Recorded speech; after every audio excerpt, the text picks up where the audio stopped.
I'm not gonna be able to carry this load for much longer.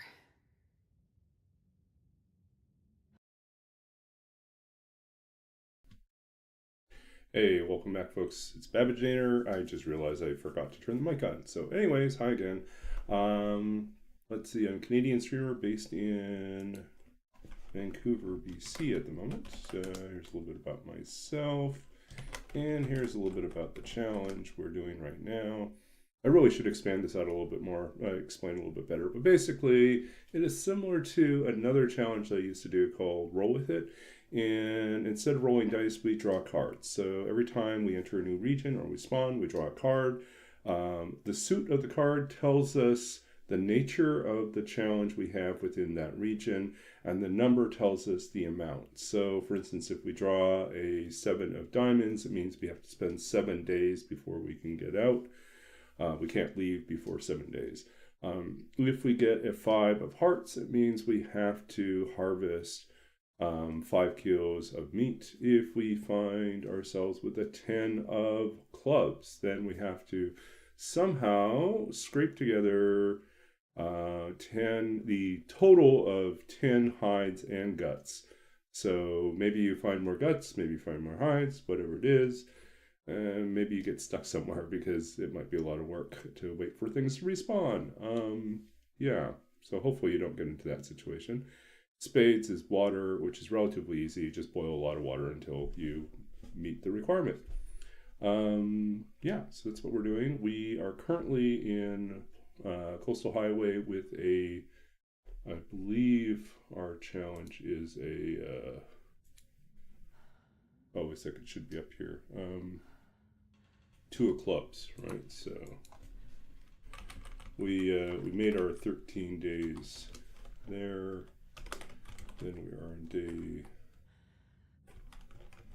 Coastal Highway, 2 of clubs.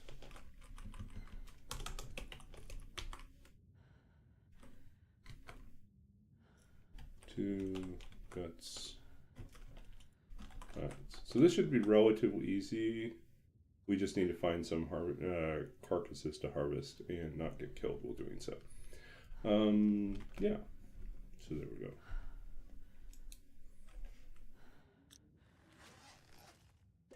In the meanwhile, I think what we might actually do is we may, there's nothing else to do right now.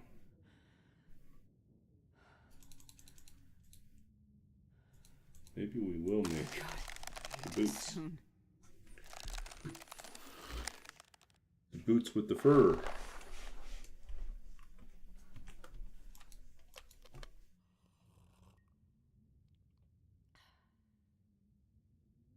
Okay, and then everything else we don't need right now.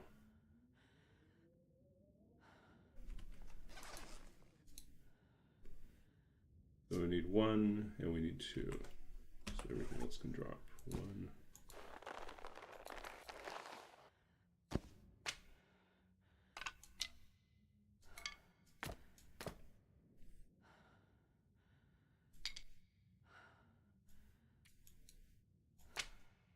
Okay, for now, that's what we got.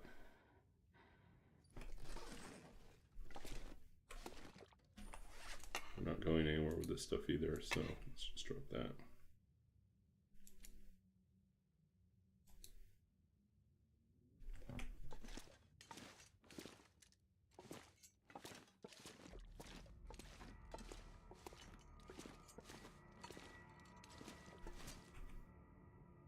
Hey, Roller. Astrid's the queen of our heart. Yeah. Cheesy. It's not even Valentine's, so we're being cheesy.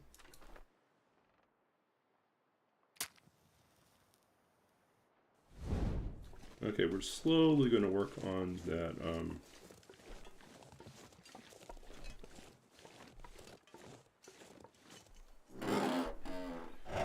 Yeah, we'll slowly work on our boots. How are you doing, Roller?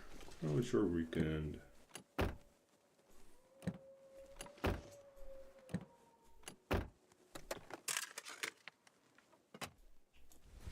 I had, let's see, Friday I ran D&D game. which was a great success, big success. And Saturday,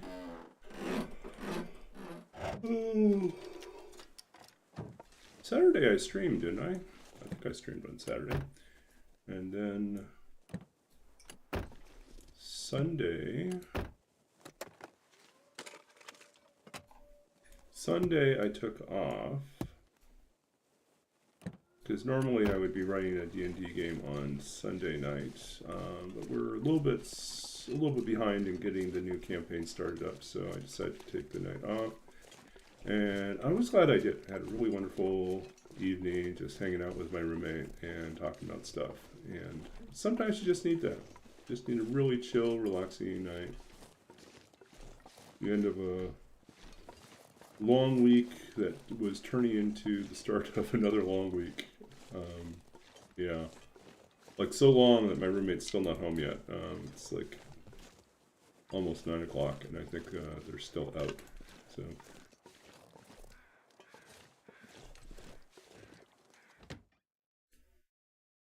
Oh, doctor's appointment moved.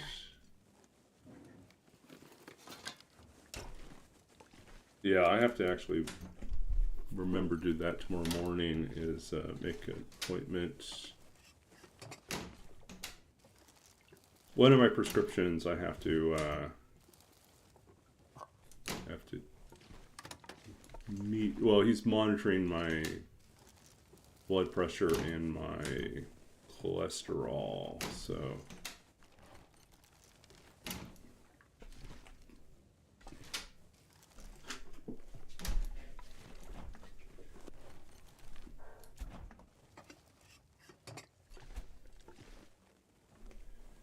yeah, so I have to renew the medication on the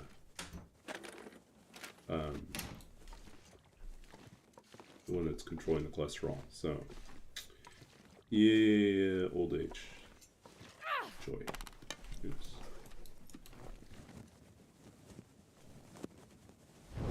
Yeah. I think with the blood pressure one, I think we're pretty happy with the performance. Like I'm on like the lowest dose, and that seems to be sufficient to keep me, like, combined with the exercising I've been doing. In general, although this past week was not particularly good, I did make a number of things, like cooked a number of things that probably weren't the healthiest. And so, yeah, hopefully by next week I'll be back to,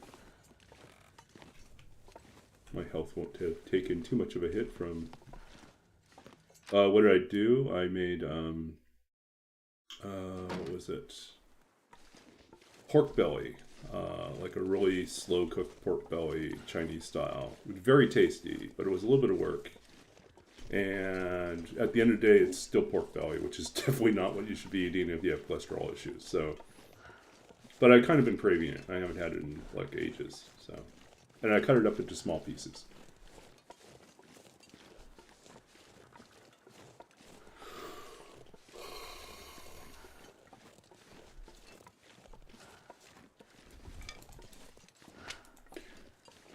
But then I've been largely trying to replace a lot of my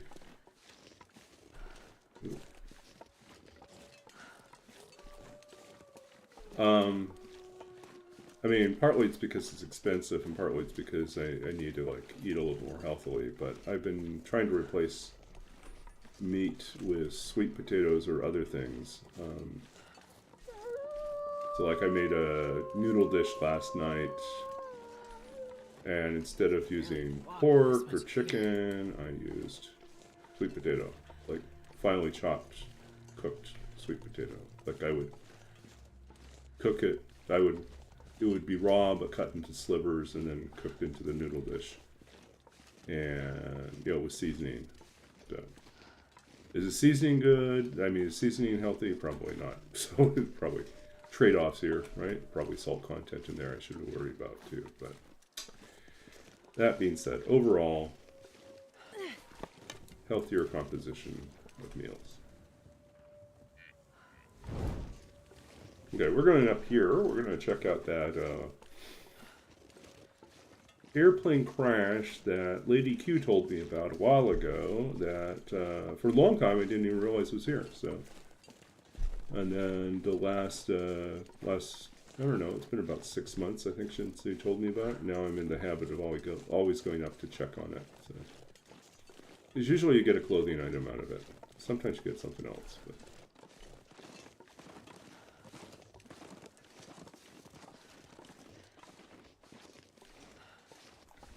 Yeah, I can't do bacon anymore. I like bacon, but I cannot buy it and keep it in the house.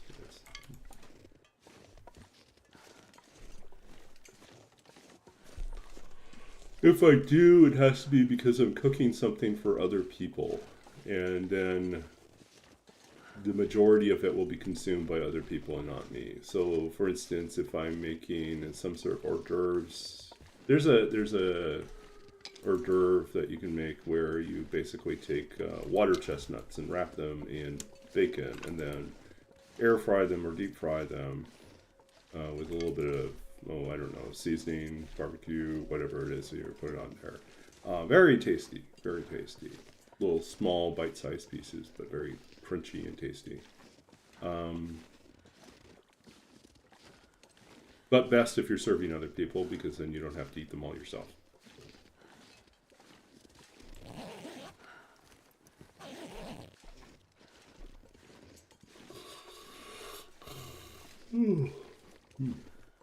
Already with the yawns.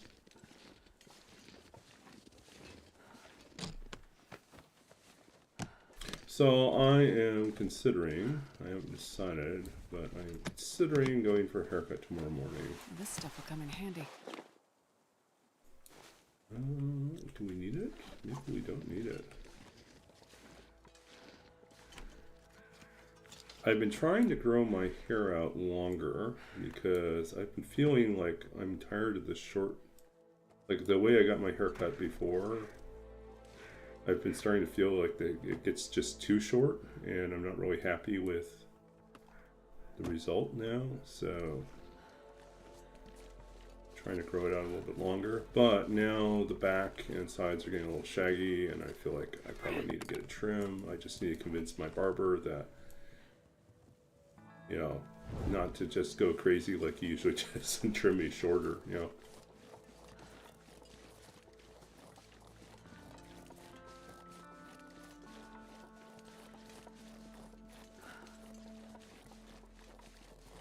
You just say trim back and sides. Trim back and sides. Leaves the top mostly long, maybe trim the bangs a little bit or something.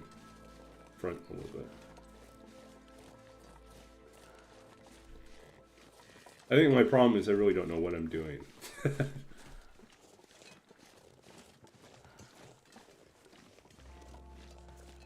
I'm not one of those people that sits around and like looks at magazines and says, "This is the hair I must have."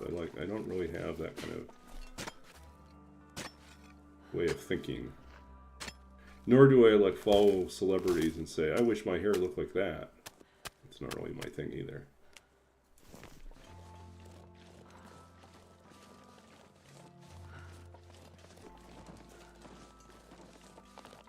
Feels like there's a little bit of style to it. Yeah. Wool's out there too.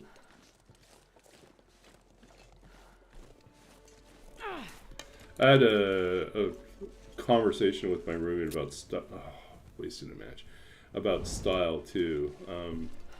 My roommate's European and was saying how much she finds like this current obsession on social media with quote unquote old money looks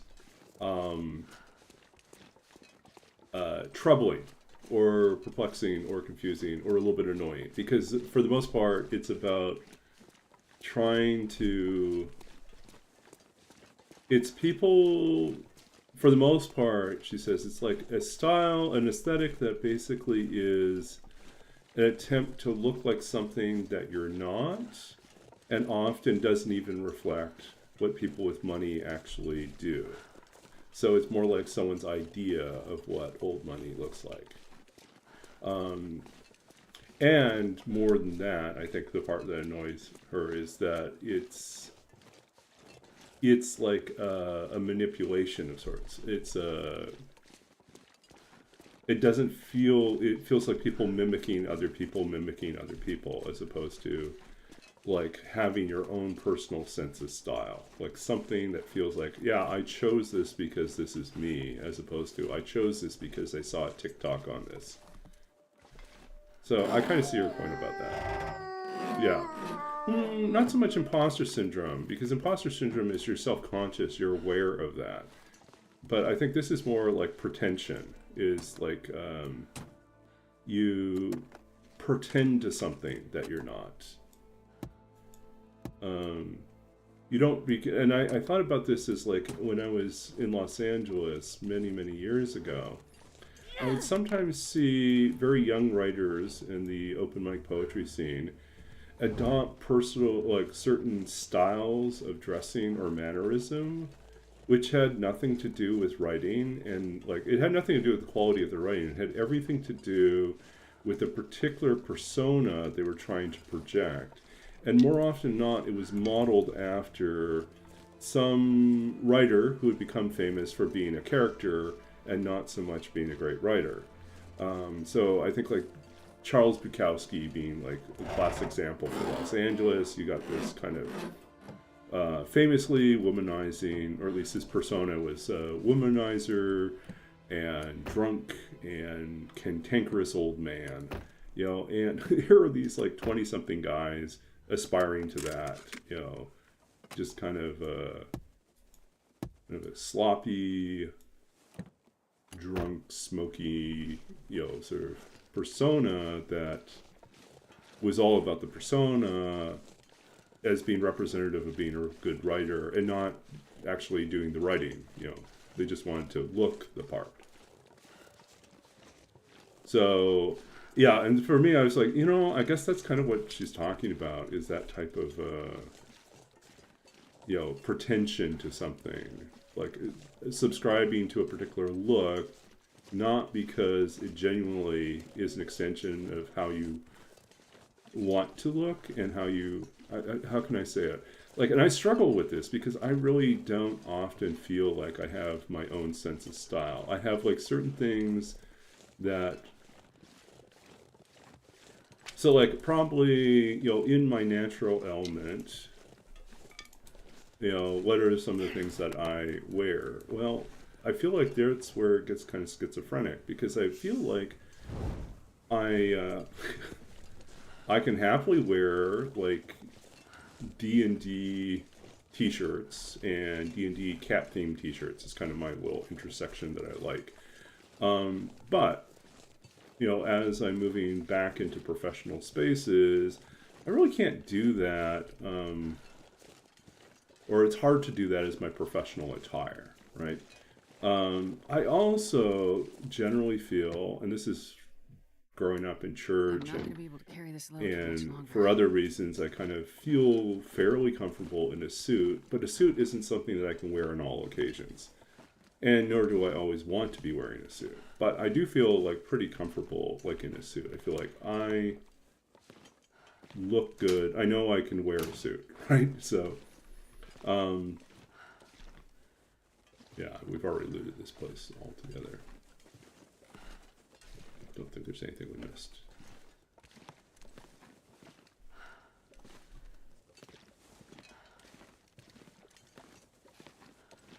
So, but it's the in-between spaces, the business casual look or the night on the town look that I still haven't figured out for myself. Like I found a few pieces that I'm starting to like, and a few colors that I feel like, yeah, I really like this color. But yeah, I feel like I'm 50 and I'm still figuring out how to dress myself. And for the most part, I'll make a lot of mistakes where like I'll buy something thinking it'll look good on me, and then it just sits in the closet and I don't wear it because it turns out it doesn't work for me. Or the other problem I have is that there are things that I know that, you know, I'm very slowly losing weight. but it's not a fast process. I'm fine with the fact that it's taking some time. I know that in the long run, that will mean I will keep it off longer. It's just that wardrobe-wise, I know when I'm thinner, I have a lot more options, and especially a lot more options that look good on me, like things that will actually fit, you know, that will hang on the body right and look okay. And so right now, still too much of a belly for some things to work. Some shirts are just cut to be, you know, a little bit too thin for me, a little too skinny for me, and they don't quite look right. Because a little bit too form-fitting, and I got too much of, still a little bit of a tummy bulge to deal with. So, then what to do, right? So, like, I know that I can pull it off probably in about another 2 or 3 months. You know, at the pace I'm going, maybe another month, but realistically, probably about another 2 months. So, yeah, I'll get there.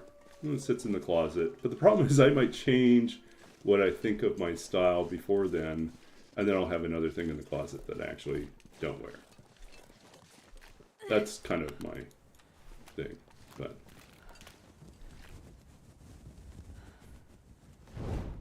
clothes are such a annoying thing.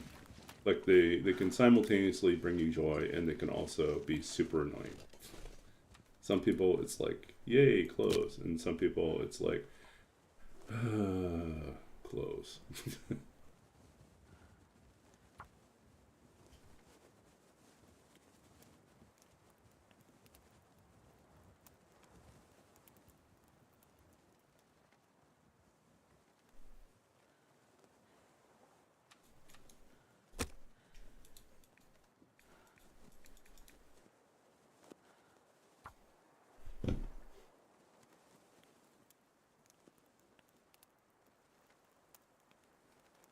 Come on, little fire. Wow. Come on, guys, you can do this.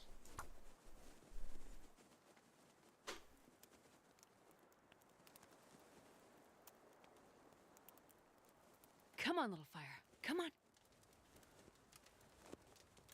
So there are some things that, you know, I look at people wearing and I think, hey, that looks actually pretty good. I wonder if I could pull it off. And then when I go and buy it and try it out, it definitely does not work. So I think like one of the big examples of that recently was I went through, you know, I was like thinking, maybe I should try a turtleneck again. You know, I never seem to be able to pull off the turtleneck, but maybe the turtleneck, maybe I'll try it again.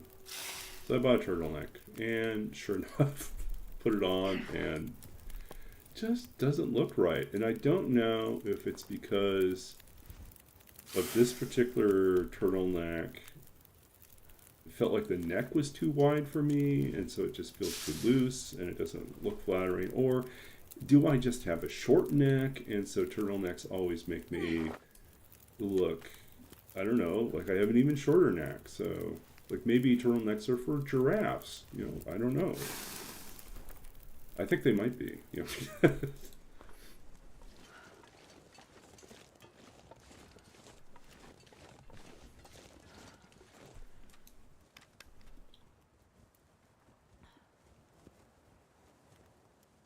And then there's always colors. I think, you know, oh, I see this person wearing this color. I think that looks pretty good on them, but it doesn't work for me.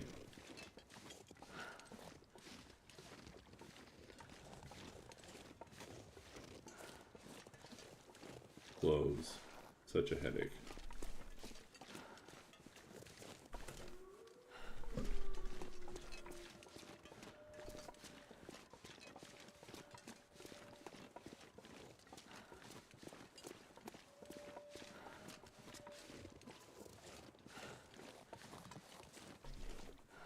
Okay, we'll go back in here. I can barely walk with this much gear.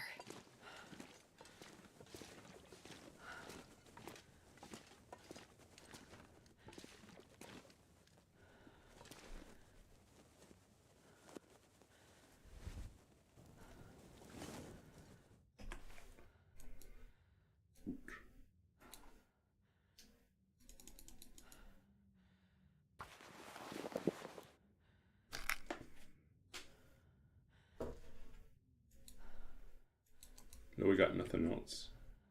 Well, that's a problem.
We got our lantern.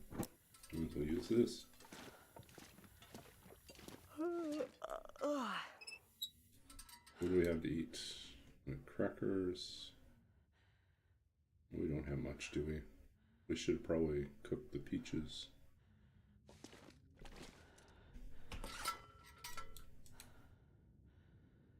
No, at least we've got plenty of...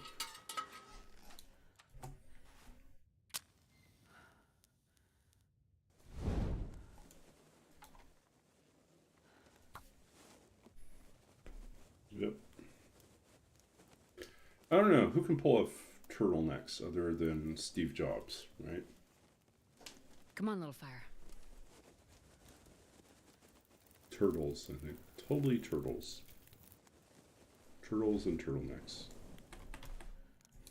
And if you are not a turtle, you don't get to do it.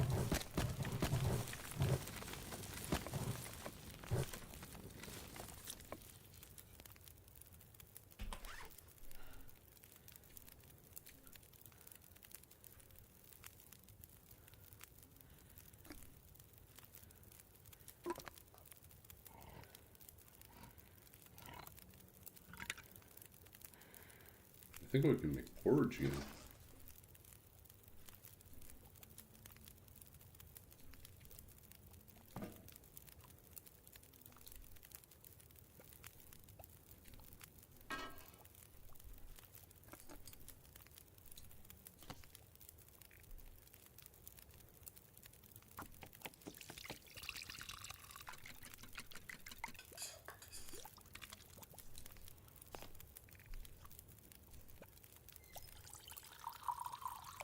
Where are the turtles, Great Bear? Probably eaten.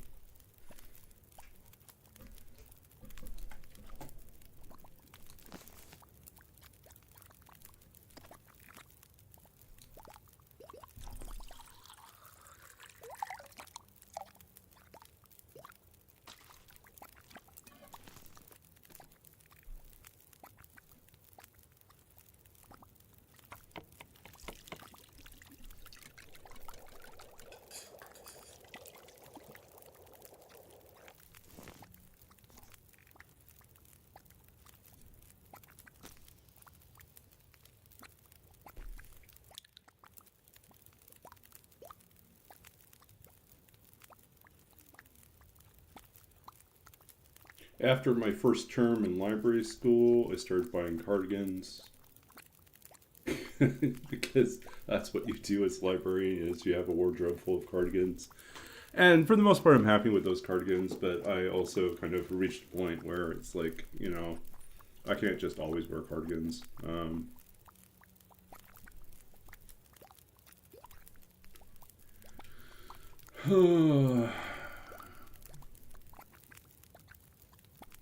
Well, not the holiday cardigans, definitely not.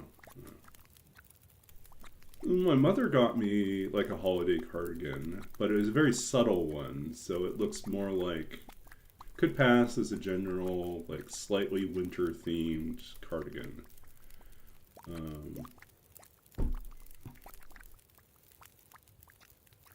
So I think that's fine, you know.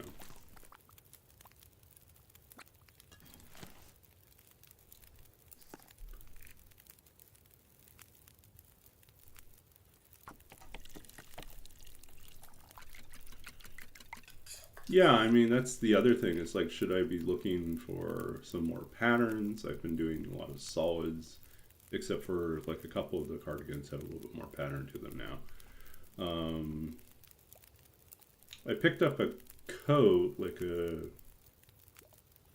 coat during the Christmas break when I was home. I was at a thrift store, and here's one of the interesting things about being in Saskatchewan versus being in Vancouver. In Vancouver, you go to the thrift stores, and I swear the thrift stores, I mean, this is not a surprise. Thrift stores are a reflection of the population that lives there. So if you go to the thrift store, what will you see? You will see primarily clothing that fits people who are like fairly average size. So I would say, and then I think because there's a large like Asian population here, Chinese population here. In terms of body types, most people are skinnier. So you'll end up with a lot of clothes that fit people, in the, maybe 5'5" to 5'7" range, like, and generally like slim cut, which is not me, right? I'm 6 foot and not slim cut. And so, but if I go back to Saskatchewan, then there's a lot of Ukrainians and a lot of, white Canadians, and you get bigger bodied people, and the selection tends to be more in my size range. Although usually what shows up in the thrift stores are either sportswear, outdoor wear for cold weather, bowling wear, or or like definitely from the 1970s, right? So it's like grandpa or great grandpa's back closet selection of stuff. So it's, again, sometimes you get lucky and there's some good finds in there, but a lot of them are just not really good. But like in terms of coats, though, sometimes you get really lucky, and there'll be something in there that's actually pretty good. Yeah. So I don't know. So I lucked out. I got something. It's a little snug right now. It's like I can wear it, but if I lose about another inch, it would fit me perfectly. Right now it fits me, like I can zip it up or I can button it up. It looks fine. But it would be a little bit more comfortable if I had like another inch to spare. If it was just a little one and a half inch roomier on the inside. But it's a nice looking jacket. I think it's a European jacket. Coat, and I just like it. It's distinctive. It does not look like other things in my. It doesn't look like you bought it at a department store, right? So,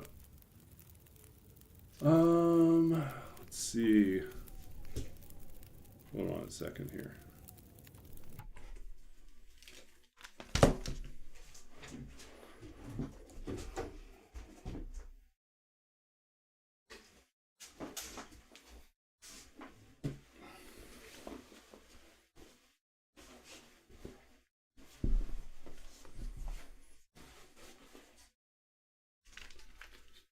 And the brand says Le Chateau.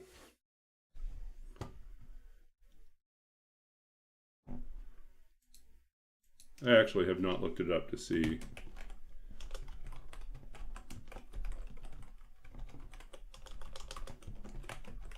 what the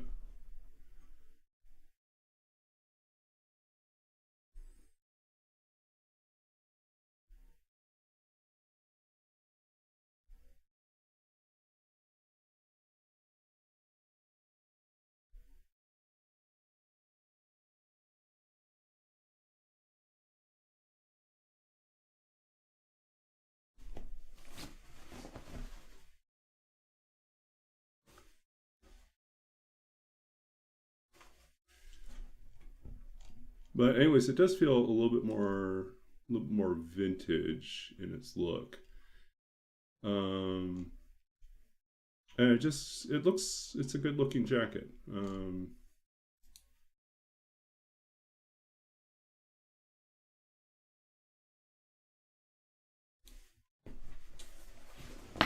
Yeah, so I don't know. Looks nice, fits well. I'm happy with it. It's of the one of the things I wanted was I wanted something that was because this is Vancouver and not Saskatchewan. I don't need super heavy winter weight clothes. I need something that keeps the wind off of me and keeps me warm but not like overheated. So I've got like a winter overcoat, like a winter trench coat type thing. It's insulated. It's quite nice, but it can be a little bit on the warm side. Well, actually, for Vancouver, sometimes it feels like it's a little bit much. I don't really need that. So like fall weather, I don't necessarily want to wear that. I didn't bring any of like the parkas, like the super heavyweight winter clothes or winter outerwear that I have in Saskatchewan. There's no need for it, so I left all that behind. But yeah, I wanted to have something that was a little bit more than a rain jacket and a little bit like had a little bit of style to it. So like I found it and it cost me I think like $45. It was a good find. Yeah.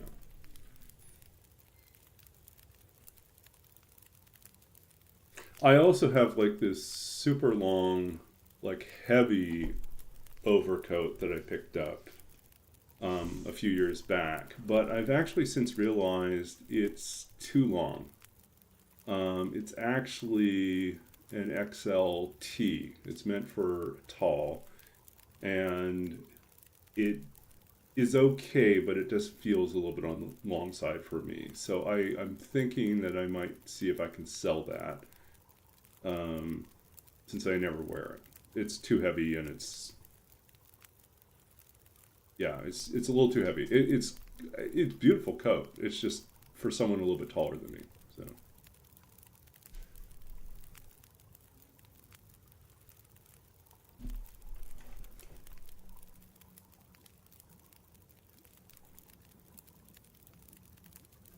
okay, we got lots of things to eat.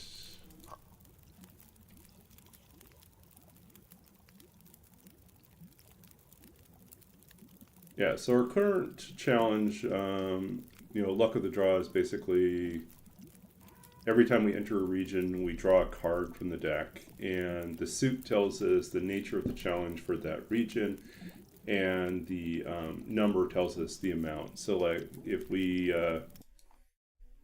pull like a 5 of diamonds, it means we have to stay there for 5 days before we can leave. If we get a 10 of clubs, it means we have to gather 10 hides or guts. So these are new acquisitions, not things we brought in, but we have to find, harvest somehow in the region. So like the most time consuming are obviously days, and I would argue probably meat or guts, especially before you have a bow. If you don't have a bow, gathering meat is going to be tedious. But if you're someplace that you can fish, you might be able to speed that up. Yeah, so could be a lot of work. So I'm dreading like both the hearts and the clubs. I should have drunk that first.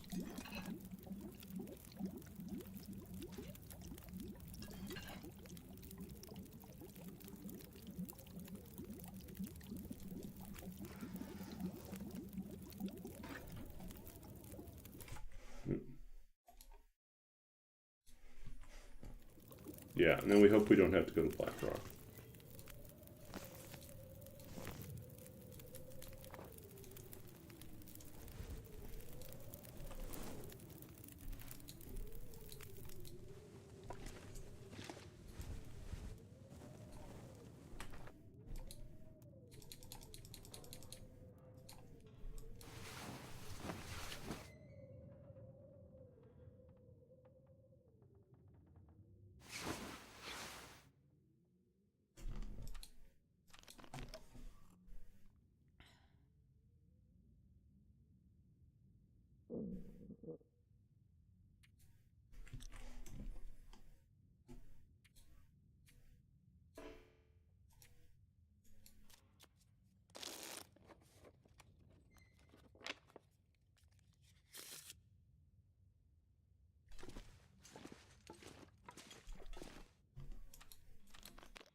it's just so much of a pain to switch to fishing tackle instead of sewing kit. Oh, I'm starving.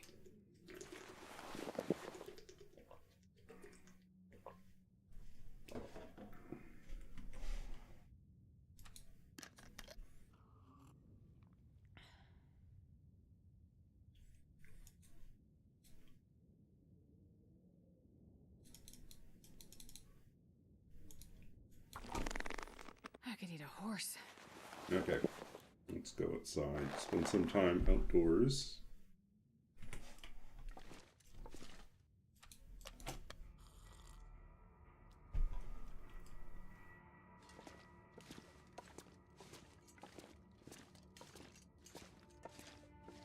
Stomach. Man, this pack is getting kind of heavy.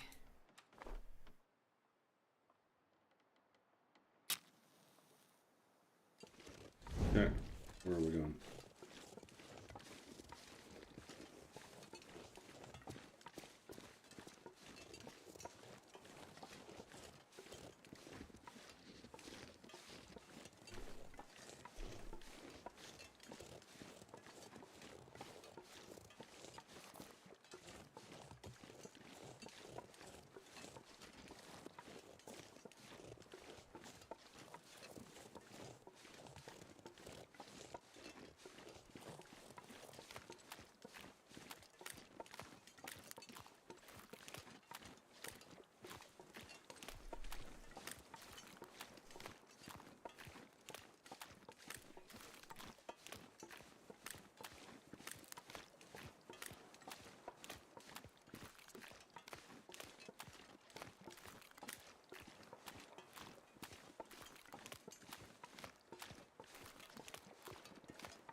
Hope nobody needs this anymore. Well, we don't need it either.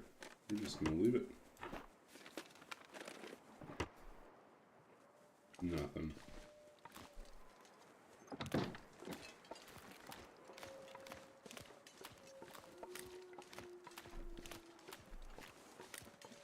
We'll go visit Misanthropes. I think last time we visited Jack Rabbit, so.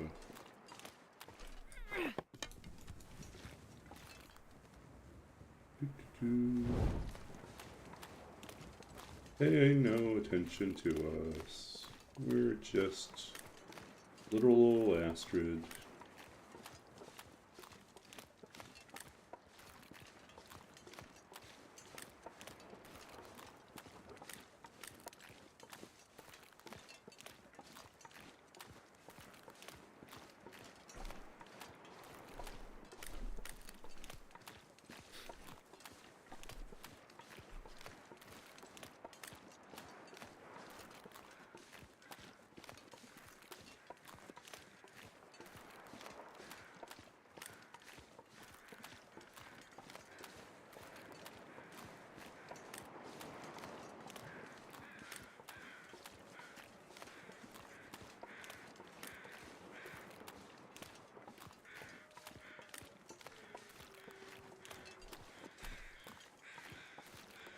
We'll check over here and see if we got anything. Feathers, right? Probably what we got.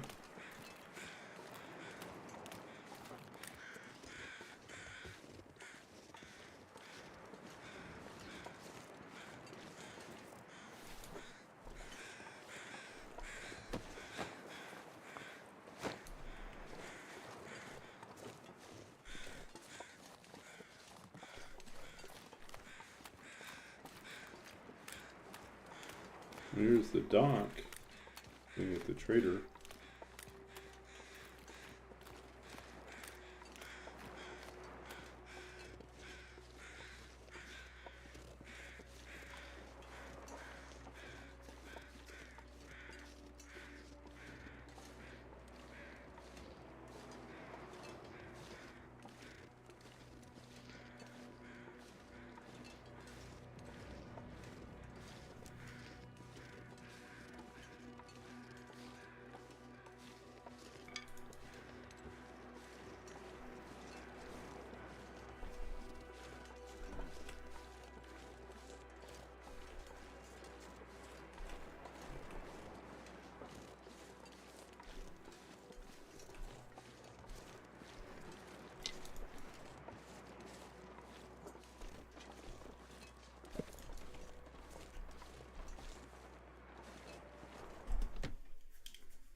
I'm not sure I can carry much more.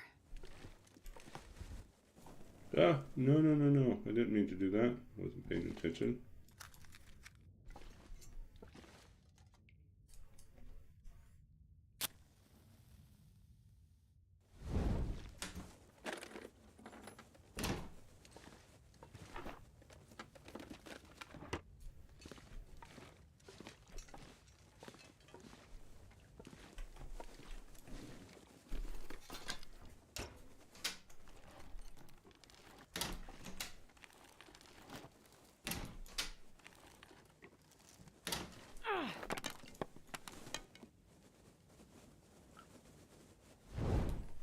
Okay, I'm gonna take a short bio break. Be back in a second.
Hey, back.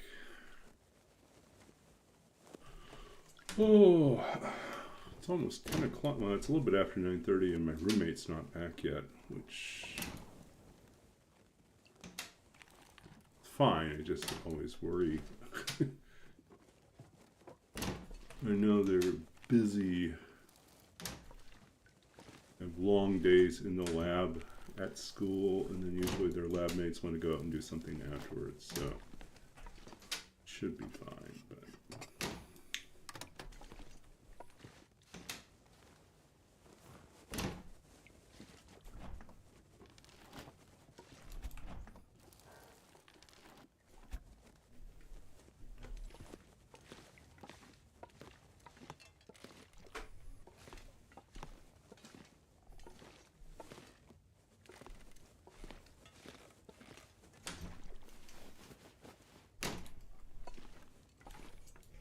no, we don't need to break down this whole thing. Nope, nope. Yay! Crackers.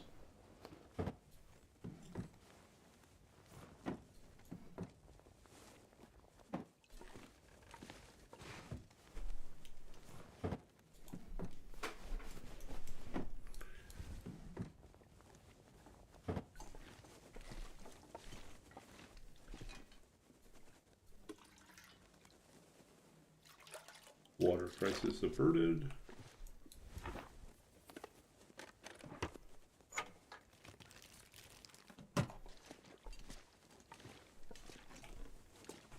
Nothing. Okay.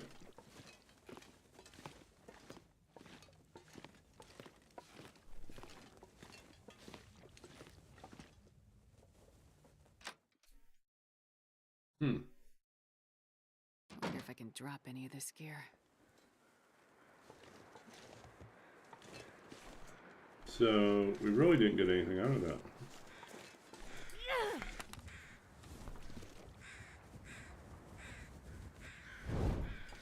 Honestly, that was kind of disappointing.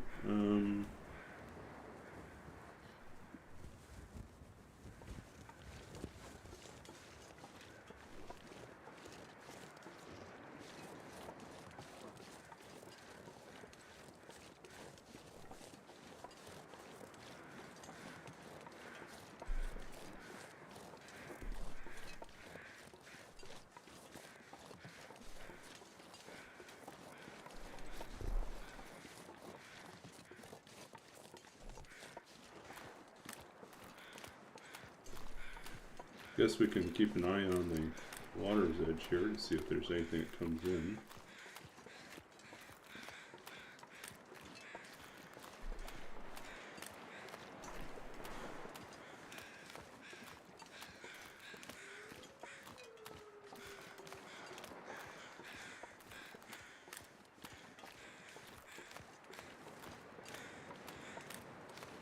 Yeah, I think if we want to get out of here, we're probably going to have to kill some bunnies on Jackrabbit Island. It'll probably be our fastest way.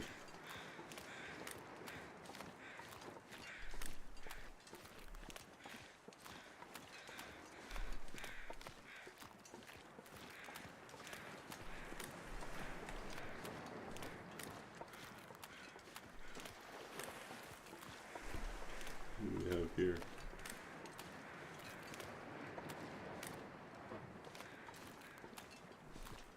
That's a fish.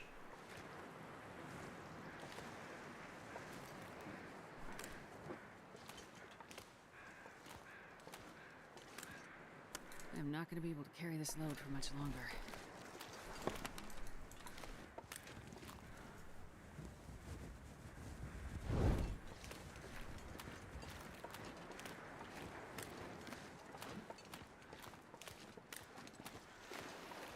Let's cook said fish over here. Oh, convenient.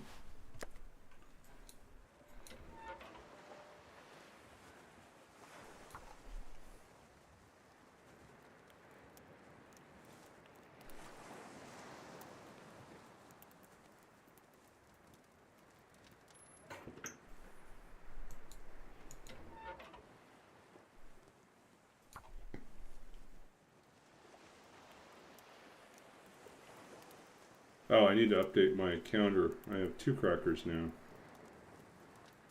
Come on, little fire. Come on. We're wealthy. We're rolling in money. Perfect.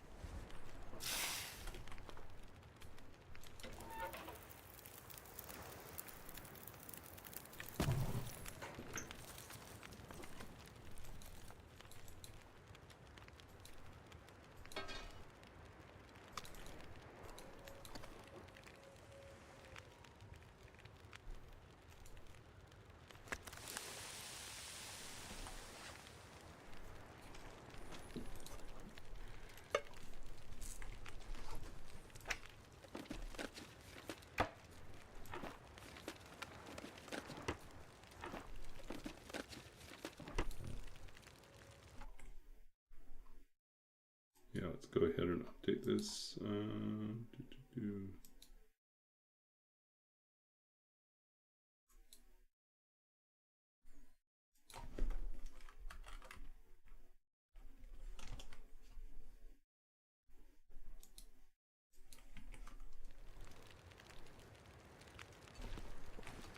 Nothing over here. Just that.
Oh, there's a boat down there.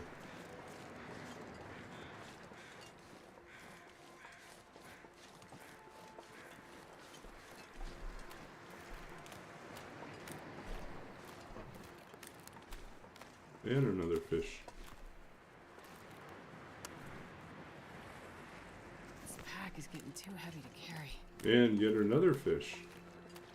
Oh, there's fish all over here. No, just a piece of cloth. Can't eat that the same way. Oh well.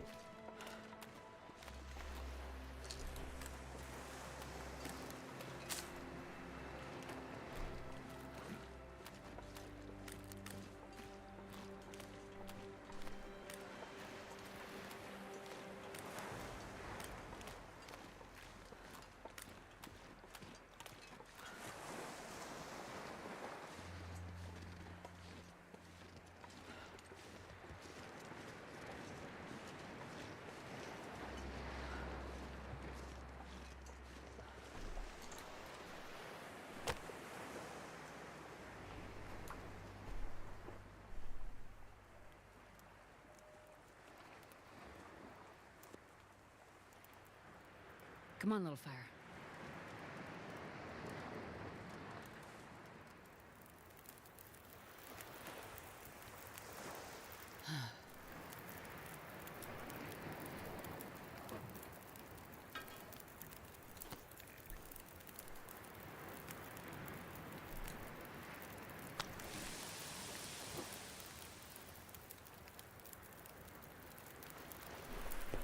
Here we go. Another fish on the fry. On the fire. Frying another fish.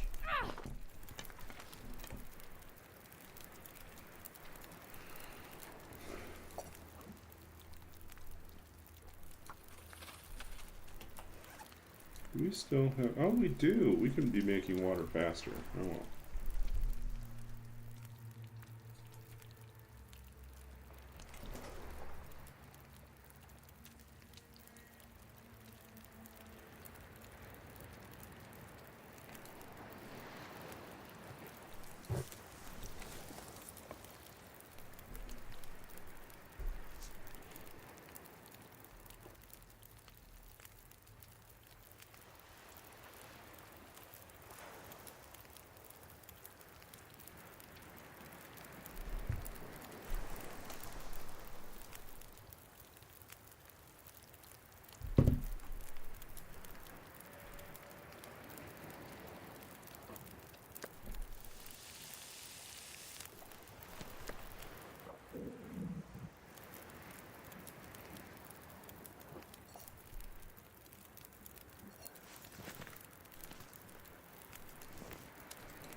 Okay, time to book it.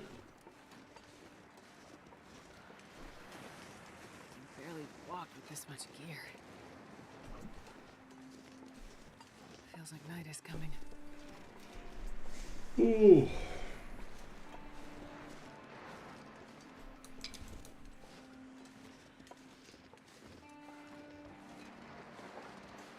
Oh, I kept thinking I've been to Jackrabbit, but apparently I haven't, so... Maybe that was a different run. Read a poem. Okay. You have anything you want to hear?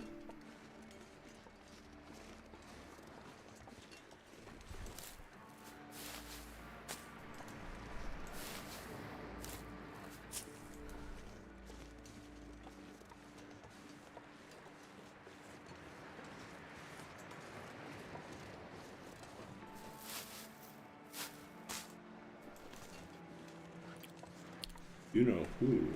Mm.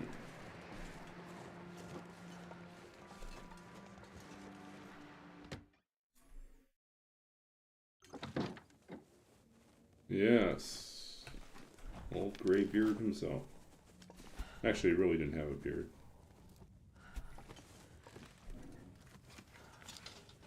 Okay.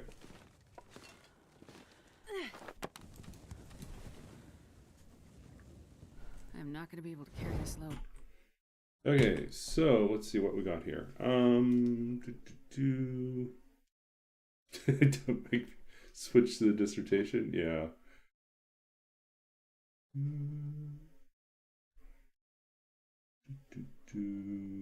Where is it? There it is. But you want something specifically about Babbage or anything from the book?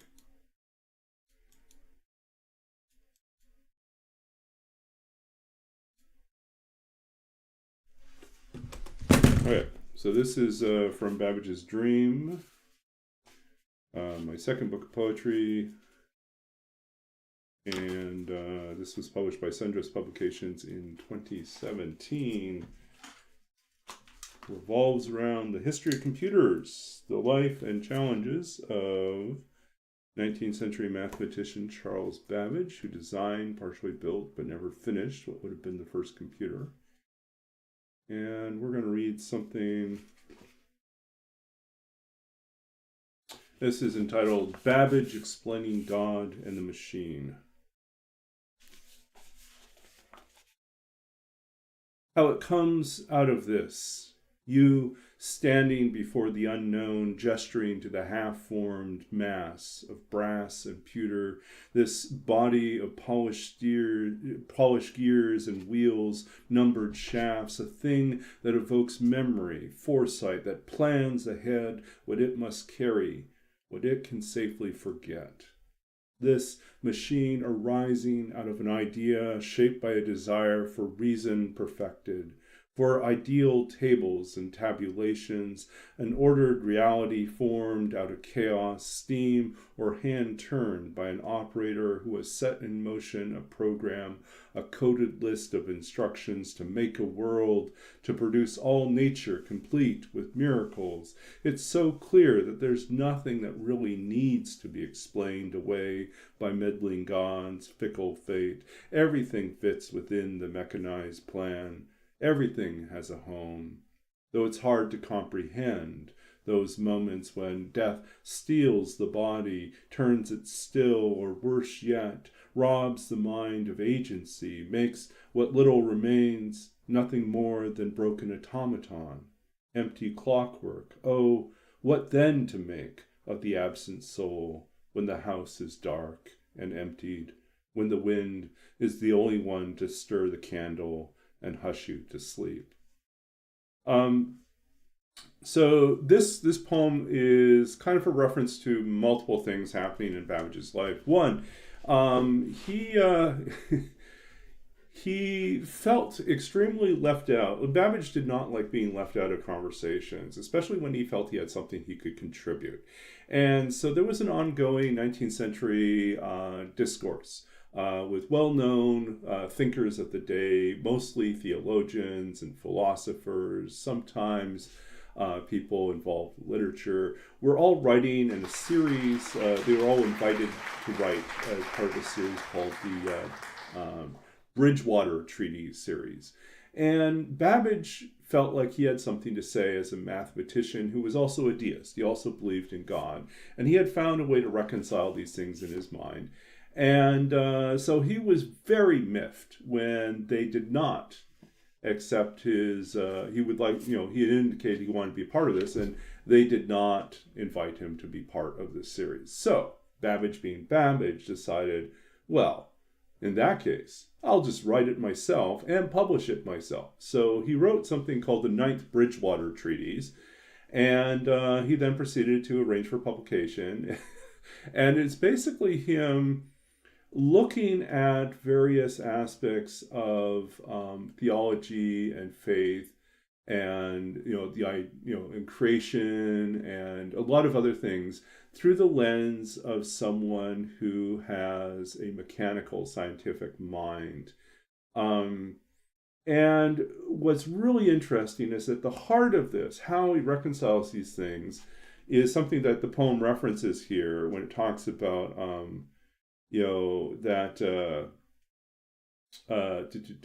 an ordered reality formed out of chaos, a coded list of instructions to make a world. Because what he argues ultimately is that what we perceive as nature, as what takes place in this world, natural phenomenon, is merely the output of a program, a set of instructions written by effectively an engineer or programmer god.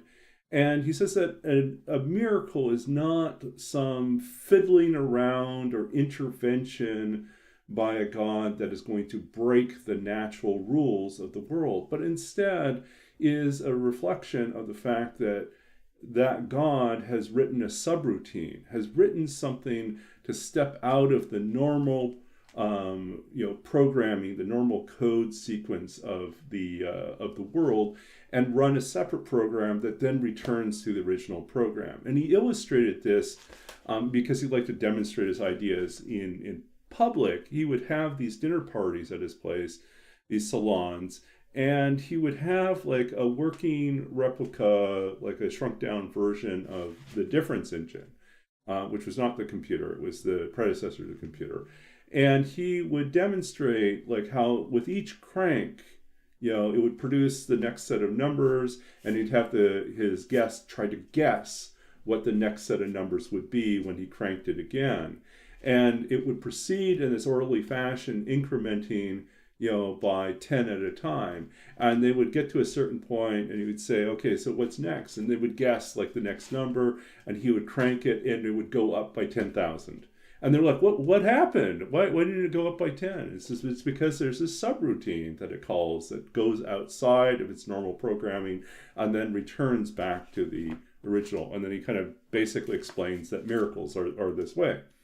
So what we get from our 20th, 21st century perspective, looking back at Babbage, is we realize that he's actually talking about simulation theory. He's somehow basically arrived at this idea that all of reality is really the output of a program, and so what we perceive is really, just like this type of information that's produced, which I find deeply fascinating that he kind of independently arrives at this idea.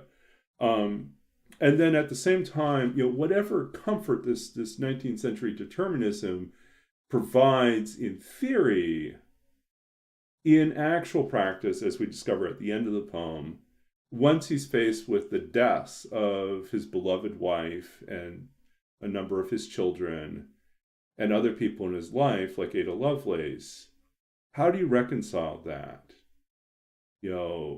You want to believe in this ordered reality, and yet you're also having to navigate what seems profoundly unfair, chaotic things. Like, how does Ada Lovelace die before him? That makes no sense to him. She dies at, I think, like 36 or 38 years old to uterine cancer, arguably from being bled to death for, the doctors trying to treat her and not treat her well. But it's like he's losing people that are important to him out of order, and so the system breaks down. And then what's left, right? What is it? The invisible wind is the only thing that stirs the candle and hushes him to sleep. The house is empty, the body is empty, and so there's that sort of gesture at the end. All that's left is broken automaton, empty clockwork. The ghost in the machine is gone, right? So that's kind of Babbage explaining God in the machine. A little background on that. Okay, so let's get back. I think I hear my roommate has come home, so that's good. Okay, so let's press on. Actually, I might do a quick hello. I'll be back.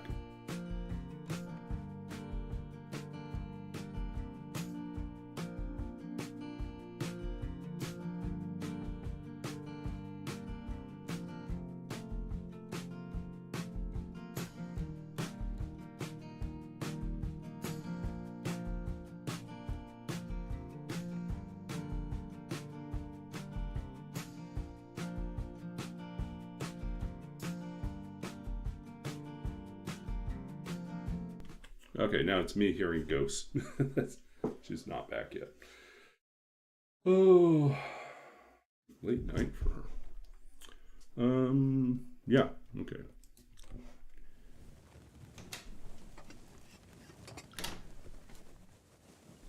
Ooh. Oh, look, panic. Don't panic. There's flour. We can make, and another. Whoa, look at this. Oh, we're rich. So much food in here.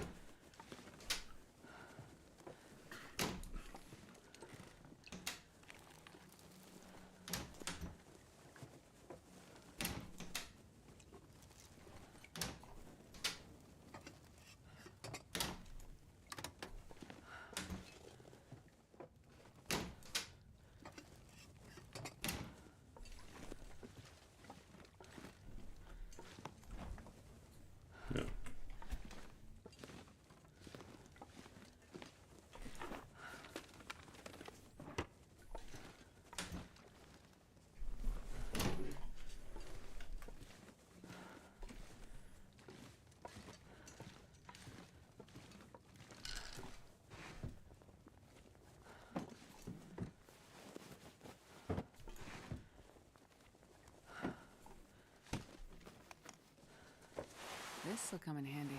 Yeah, we'll skip that. Skip that.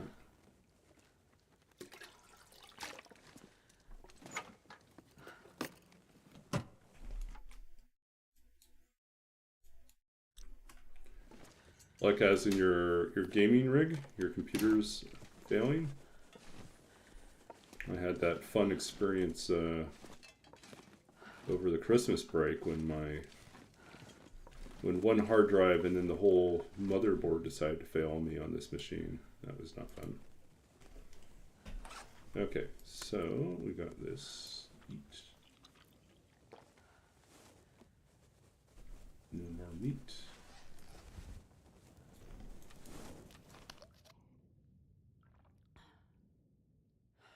Oh, it's still winning Windows 10. Yeah. That's my my home desktop is yeah, my home desktop is in that same boat. It's so back in Saskatchewan I have my old gaming rig and it is not compliant.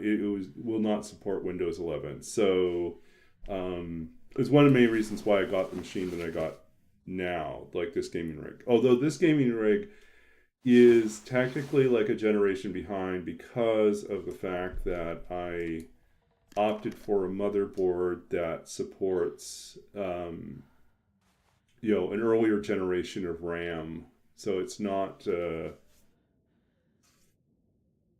DDR5, it's doing DDR4. It was because DDR4 RAM was just so much cheaper, right? It was like, you know what, I could go DDR5, but I'm on a budget. I could build a really nice gaming rig with DDR4 RAM, and, for the most part, if you have enough of it, 32. Yeah. Yeah, and I'm not like constantly obsessed with like trying to refine the machine to its maximum ability. I just want it to be good enough, right? To do the things if it runs long dark and lets me stream and do a little bit of video content creation, then that's sufficient for my needs. I'm not running like super high. I'm not doing, even though I have these and I've played a little bit of them, I'm not really running Cyberpunk 2077 all the time. Actually, not even any time right now. I'm just, I'm playing Balatro and I'm playing Long Dark. That's not very taxing at the end of the day.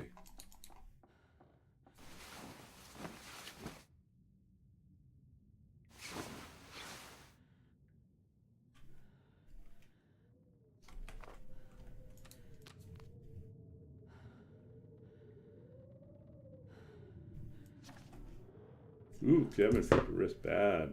Very bad. Windstorm, also very bad.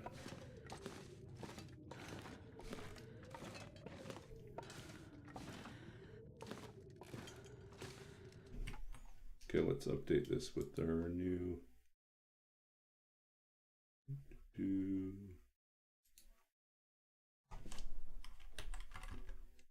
Free crackers.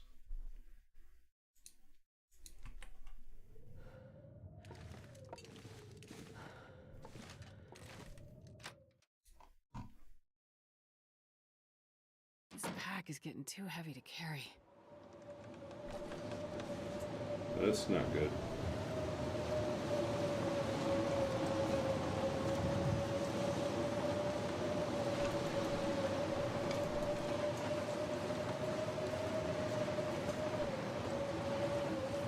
Should we just go to the fishing camp? I think we go to fishing camp.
but I certainly stay close enough to the path that we find the islands.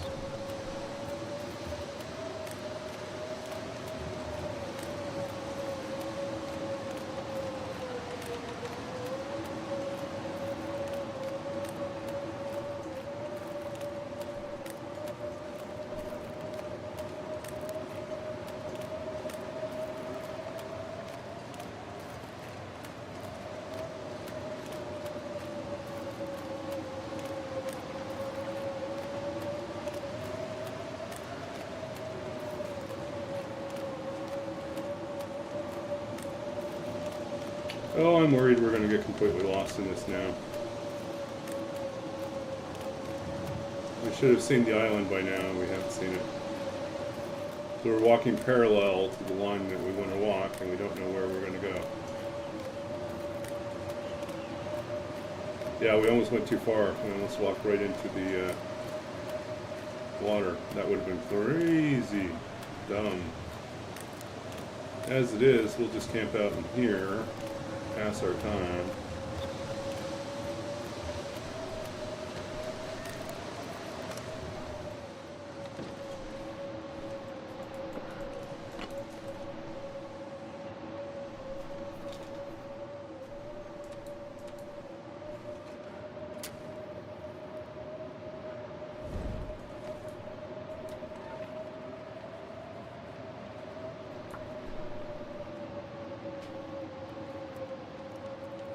Yeah, so at some point I'll need to, I don't know. I'm not certain what I'll do with the machine at home back in Saskatchewan. I mean, it's basically there for when I'm visiting home. It's not like it'll stop working, it's just that it stops getting updates, and eventually it will just stop being useful. But in the short term, it's fine. You know, I could always switch it over to a Linux machine.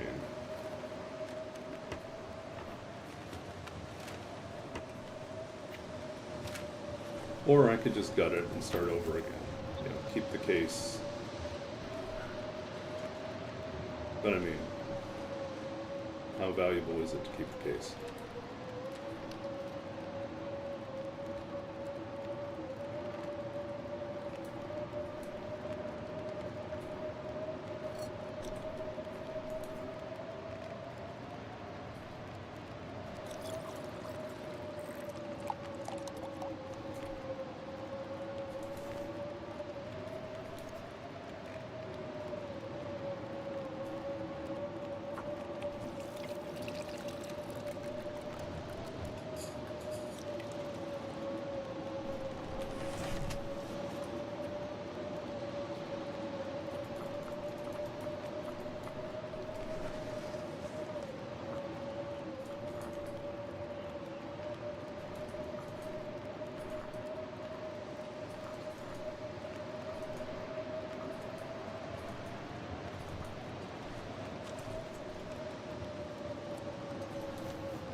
Yeah, switching to Linux is always an option. It may not be my favorite option, but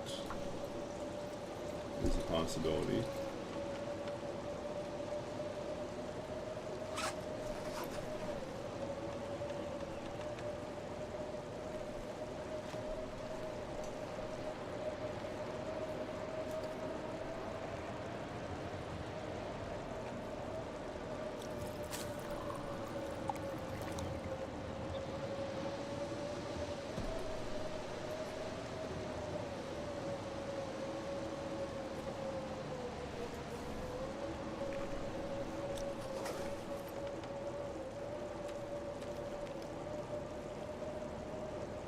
I don't know. What are we doing here? Should we fish?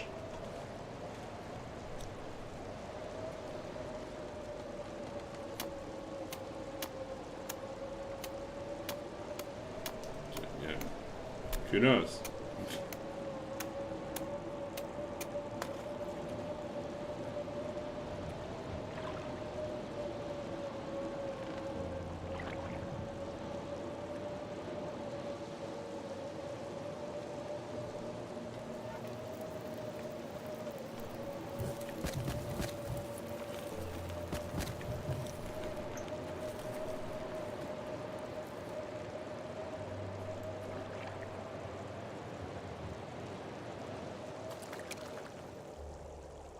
Barely walk with this much gear.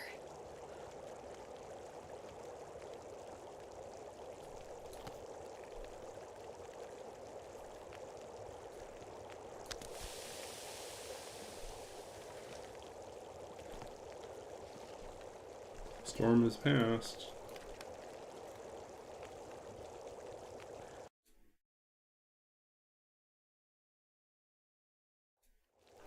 Yeah, I mean, I'm fortunate that I was able to replace, like, this gaming rig that I have, I think I bought with the money that I got for working as the writer in residence for the public library. So,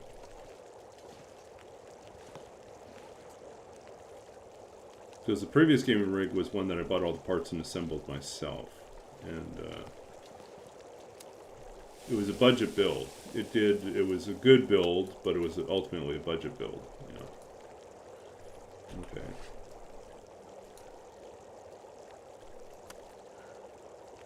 Three kilos is a lot. It's better to store it in my belly.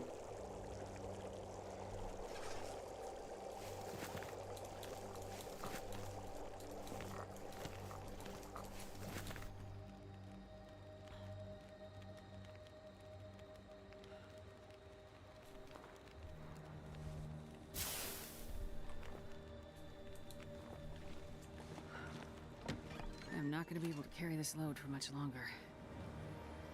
The wolf right out there. Do we feel lucky?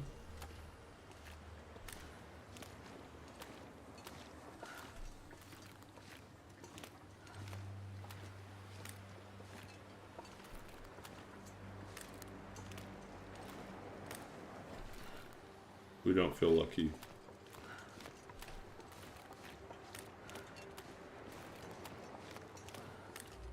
I think maybe we're better off just trying to go back to the other direction.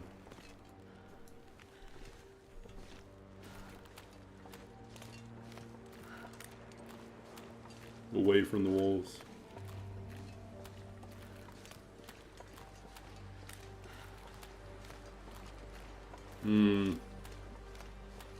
Yeah.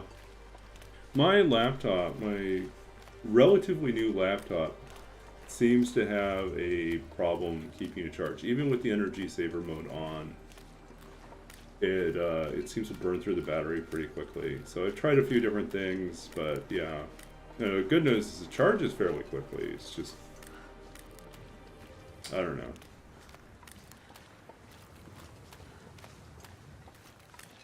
A little annoying.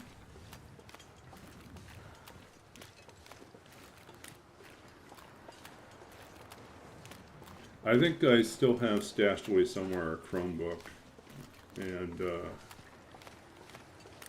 I may start, if all I do at school when I'm at, in classes is just take notes on Google Docs and interact with web pages, I may just actually bring the Chromebook instead. Like if I'm not doing any coding, it'd be fine.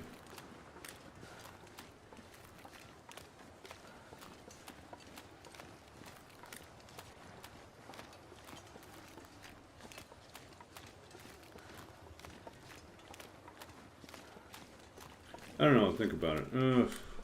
This one went on to again.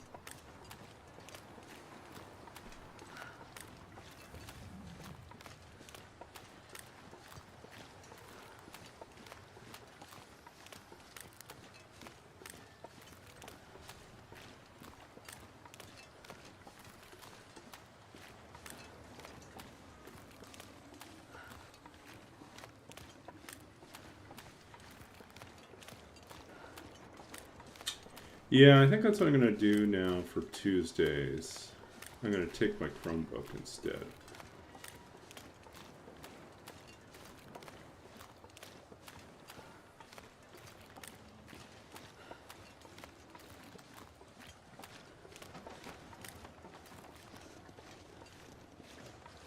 Oh, we haven't been to Longsword before.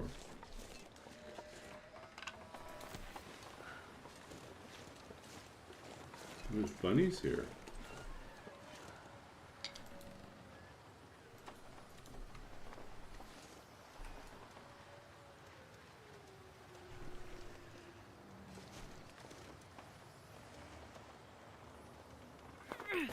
No, didn't work. Oh well.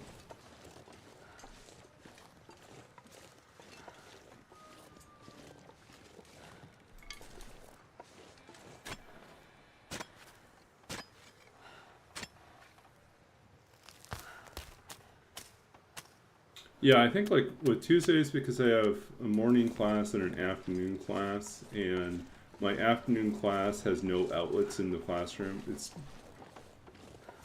what's up with that? That just makes no sense to me. Anyways, old classroom, only like an outlet for the instructor and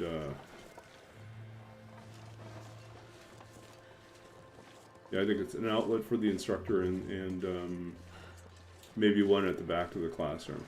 And so there's basically, unlike a lot of other, teaching and instruction classrooms where there's, outlets all over the place. Yeah, the afternoon class has no outlets. So you have a 3-hour class in the morning, and normally I'm not sitting close to an outlet there, but I think I may change that. I may start sitting, turns out on the front row there's a front row, there is an outlet on the ground that I could take advantage of. So I might do that, keep my laptop plugged in. If I bring my laptop, I could do it that way. And then, yeah.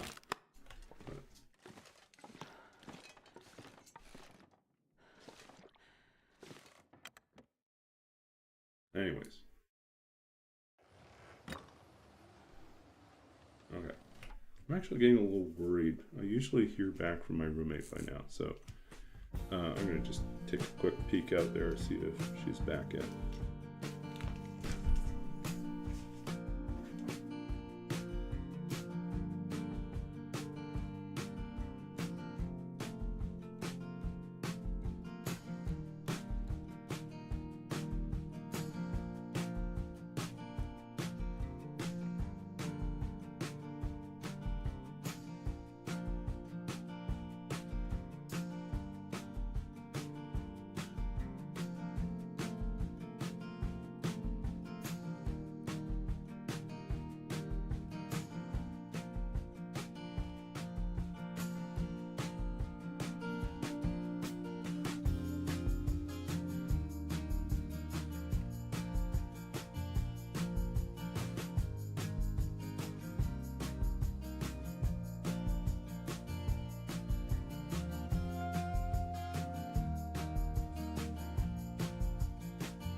No, not back yet. Very strange.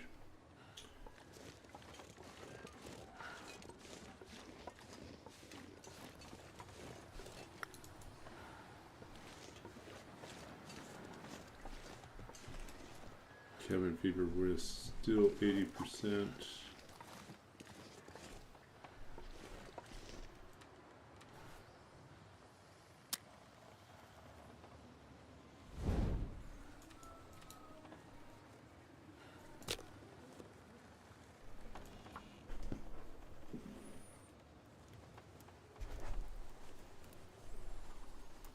I mean, I know they often go and do stuff like after class. It's just that usually Come on, little fire. because of how early I can barely walk. my roommate with this usually much gear. gets up in the morning, I just assumed that she would be back by now.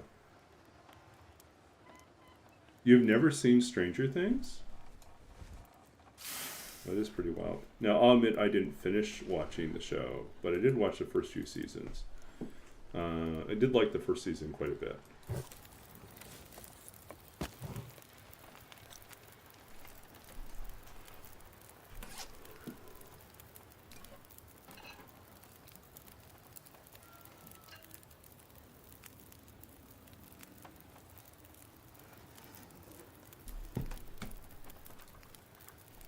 Okay, let's do more water.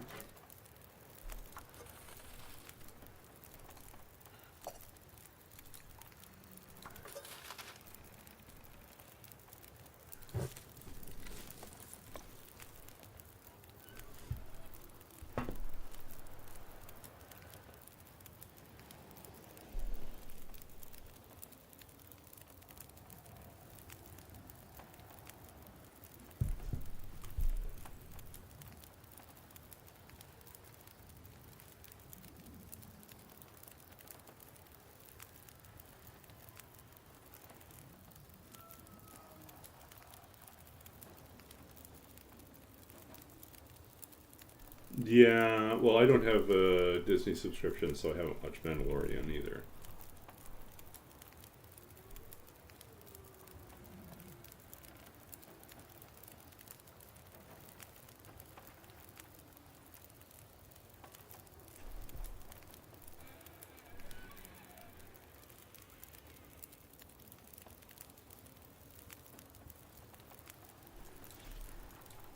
Down to 73%.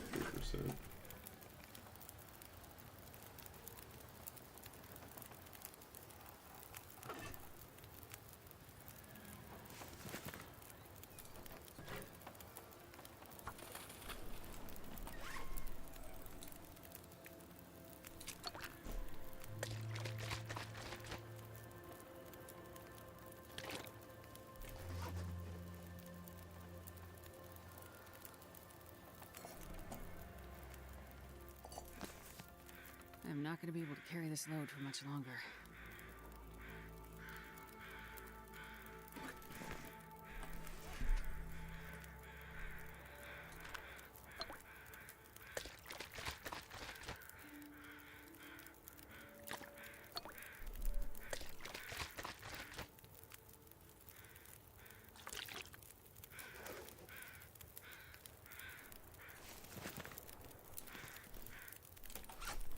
Okay. Oops.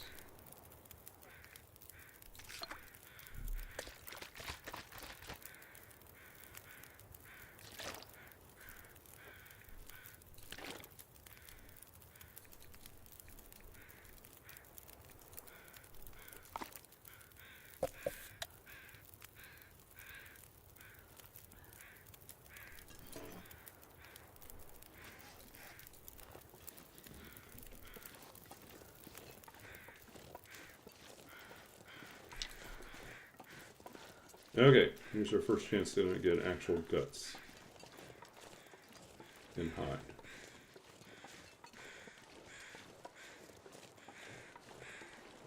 But really, we get anything, we're going to be good.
40 minutes. Okay.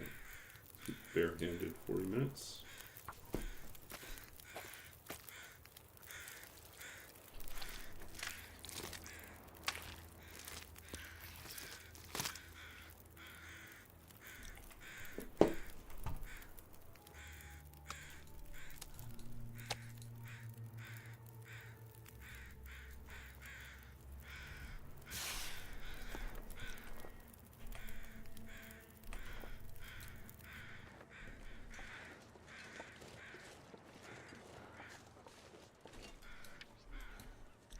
$53. We're still stuck out here for a little bit longer. But we'll drop off the hind and guts on the inside.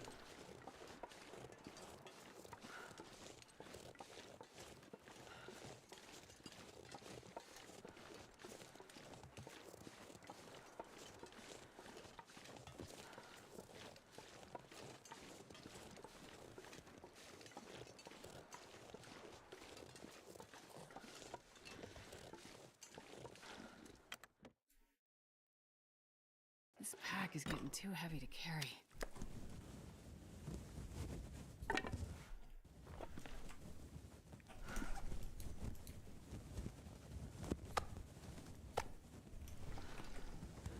Okay.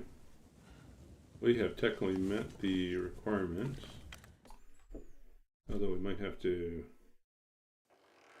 decide if just acquiring them is sufficient or if we need to wait for them to cure.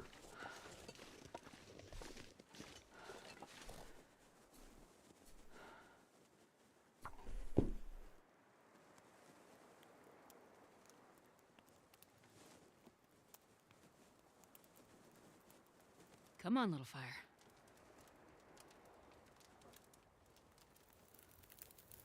I think it's got to be acquiring them, because if we had to Perfect. wait, take forever for. Oops.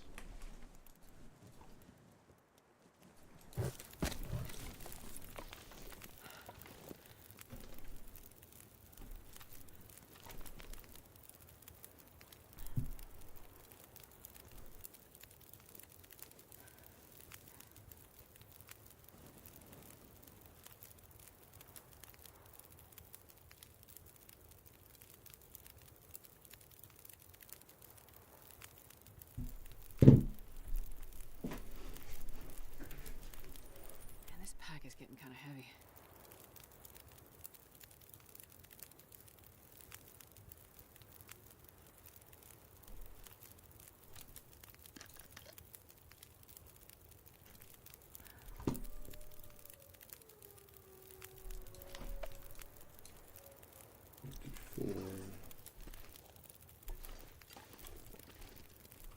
It's dusk, so night can't be far behind.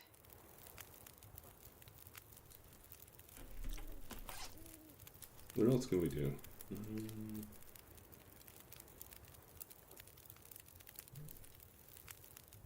Oh, let's see.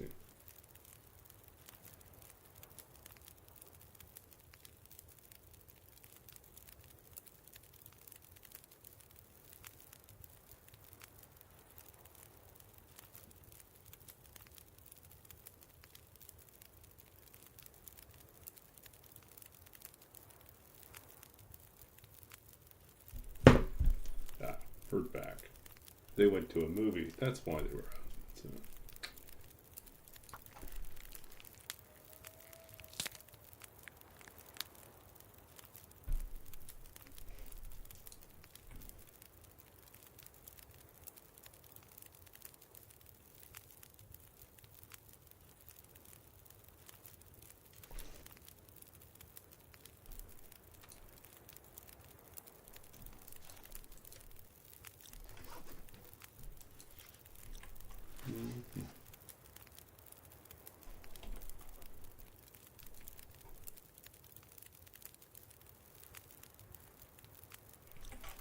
I mean, I guess we could just keep cooking tea.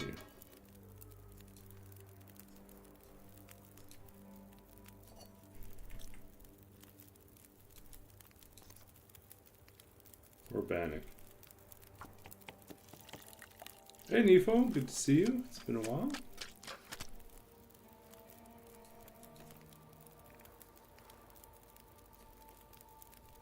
Don't mind us, we're just doing a little cooking while we wait for our cabin fever rest to go down. 14.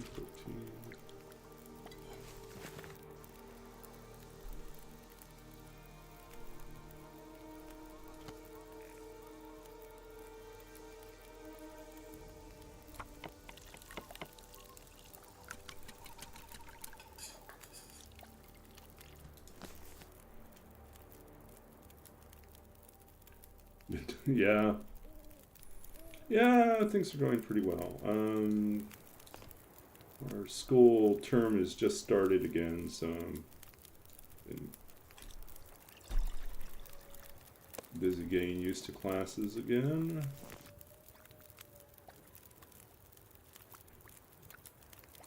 Hey, Kuma Podolus. Welcome in, Kuma. We're actually getting ready to wrap up our stream soon.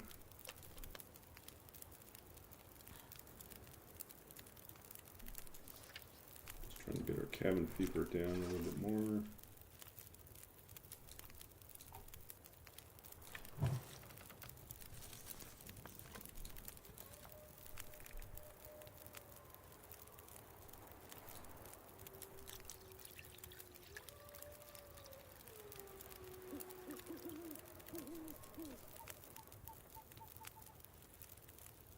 Yeah, real life does always come first. Yeah. Just like I have to make my schedule work around other commitments I have and homework, right? So Tuesday nights work out fine. I have like a busy day, and then Wednesday I don't have class until the afternoon, so there's time for me to read in the morning and prep for my class. So streaming can happen Tuesday nights. Wednesday nights too busy with other commitments.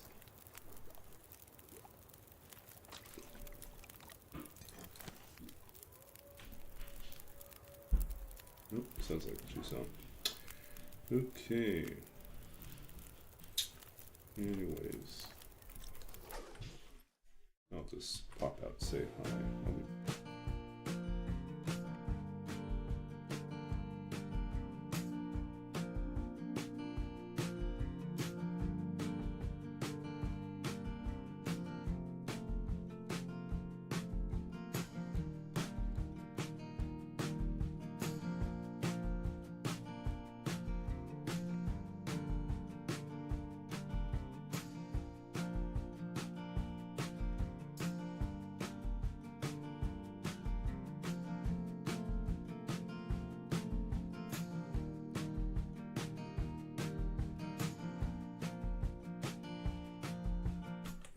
Yeah. Anyways, well, they got back. So,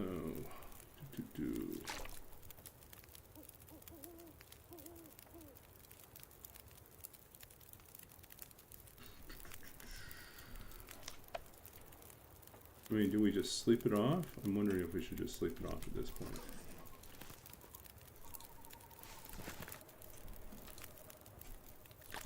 I can barely walk with this much gear. Complain, Astra. You're just tired, that's why.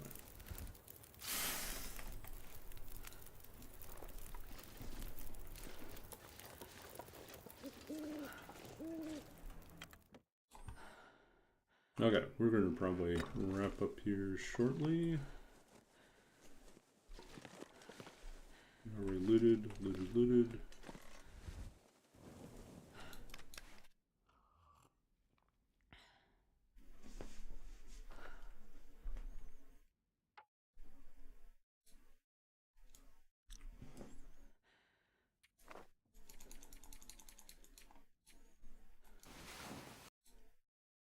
A settled mine. Oh, that does seem pretty good.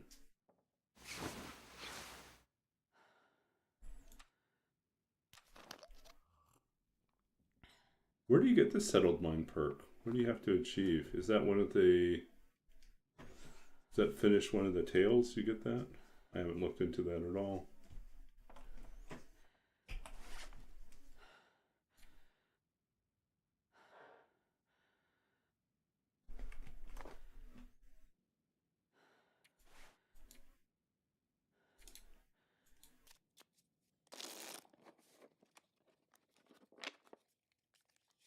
final tale. Yeah, that'd be nice. I'm not going to be able to carry this load for much longer.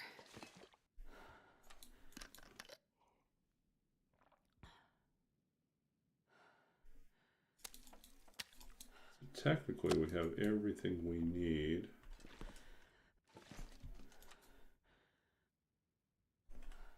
Okay, this has gone bad. There's only 0.3 of it left anyways. We'll drop that. Everything else is fine. Oh, we should eat that. Don't want to carry meat with us. Well, we're carrying guts, so it's not going to make a difference.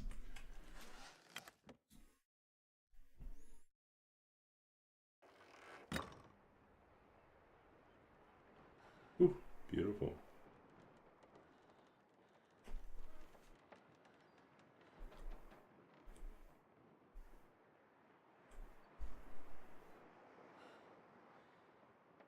Was it this? There we go. Another screenshot.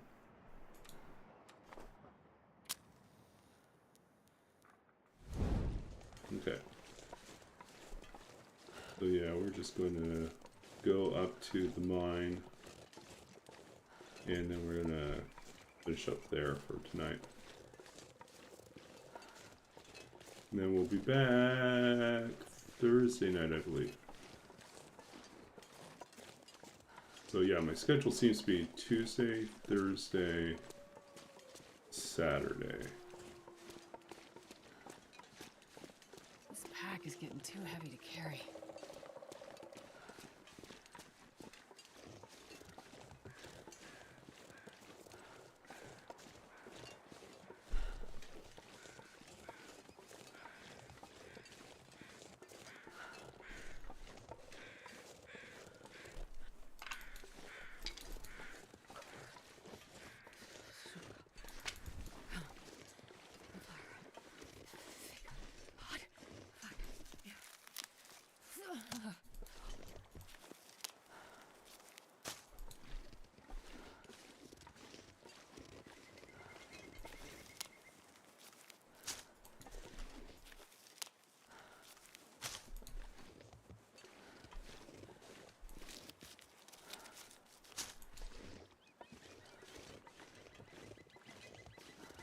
Okay.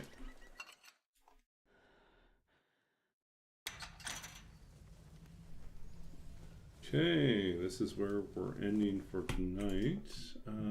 Let's see where we're at. Oh, I guess we should check this. So we're currently on day 18. We have our 2 guts, or hides, or hide and guts. So we're set to go. We just need to make it off to Desolation Point next time. Yeah, so let's see here. Kill tracker. Update this.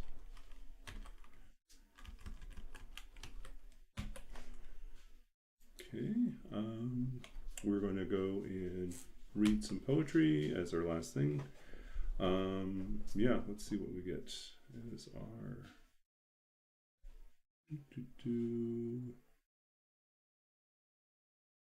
poem chooser. We did that one not too long ago. Well, I guess we could do object. Nah, I think we did that one not too long ago. I'm trying to think what I'm in the mood for. In the country I call home. Maybe? Let's see what the next one is. Litany. Yeah, maybe we'll do it in the country I call home.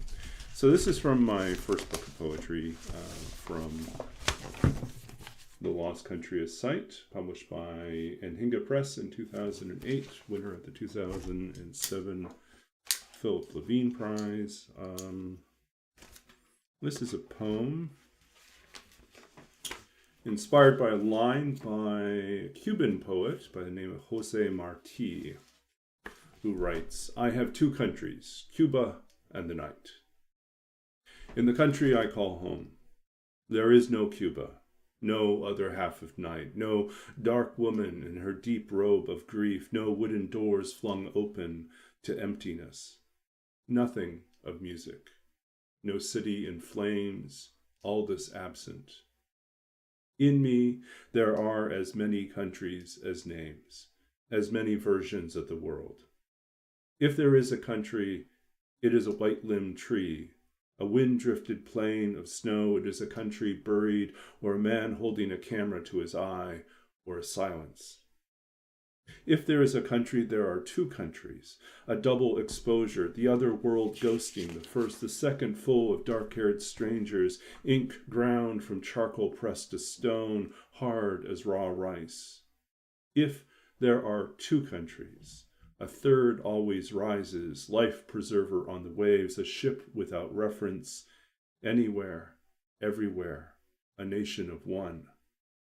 If there are three, there must be a fourth. I will find it in your skin, hear it resonate in your bones, a ringing echo, something of sound. It will be small, almost a hut, a thatched roof shack in the wilderness, a hermitage for two, a boat in a river, almost a home.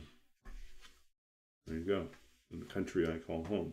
So I think like at the heart of this is really me reflecting on, as a person of multiple ethnic heritages, someone who grew up between countries and languages, between identities even.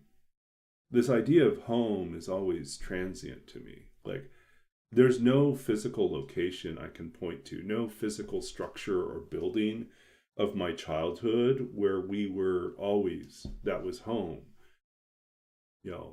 Instead we moved all over the place.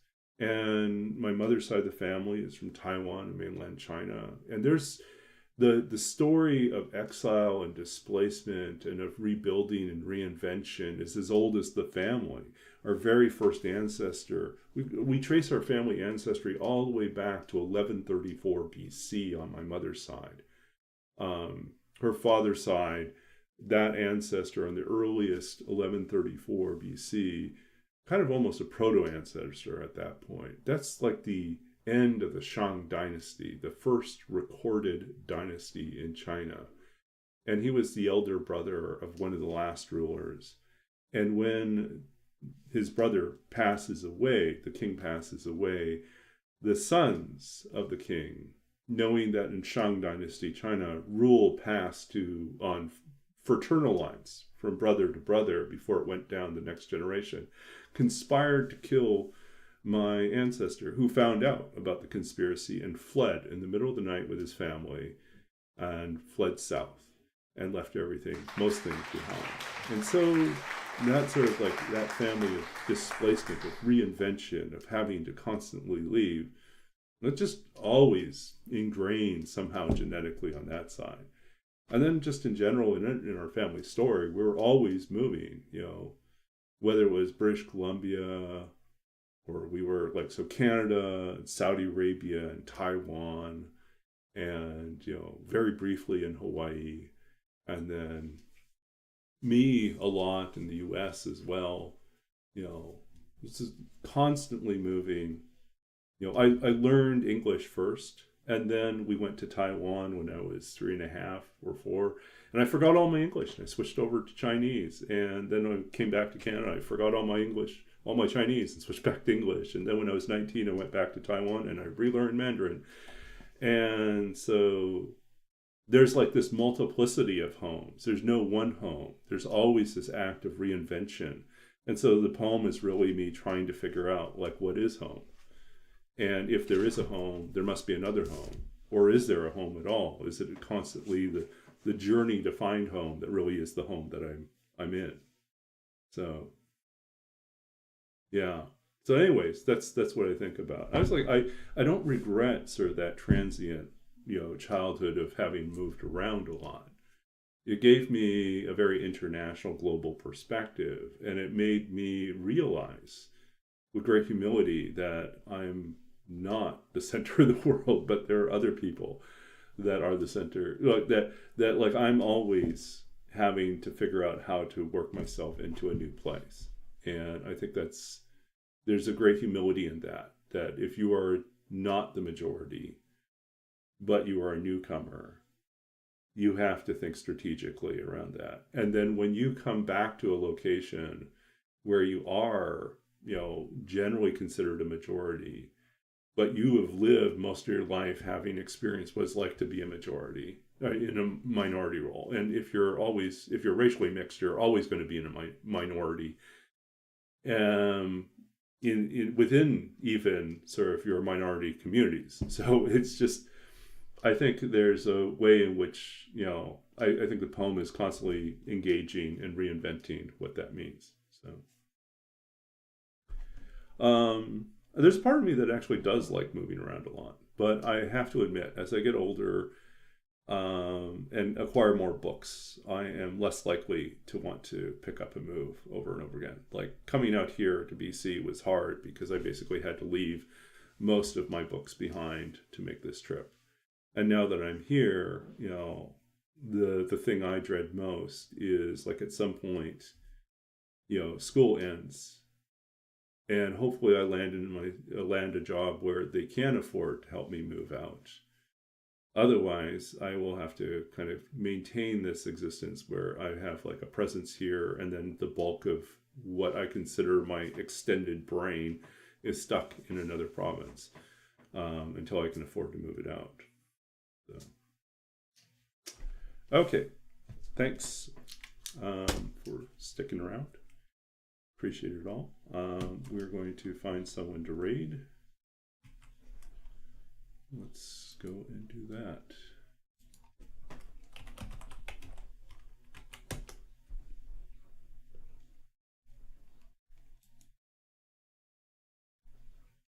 Okay, so who do we got? Well, I don't recognize most of these people.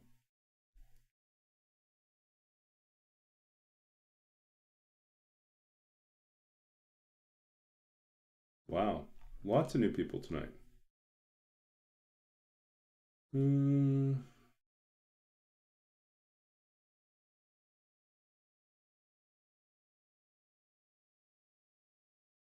Tails.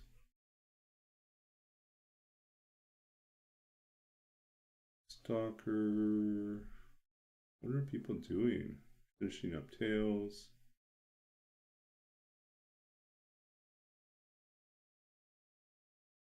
Throwing Long Dark.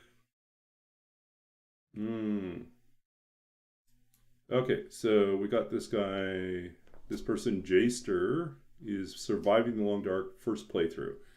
So I think let's join them and lend our support, even though I'm probably going to go to bed. Going to bed soon, but we are going to, support a new streamer.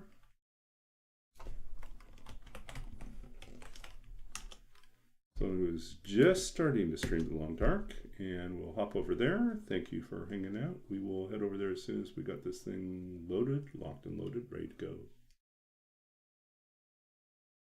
Take care, folks. Good night, and we'll be back on Thursday.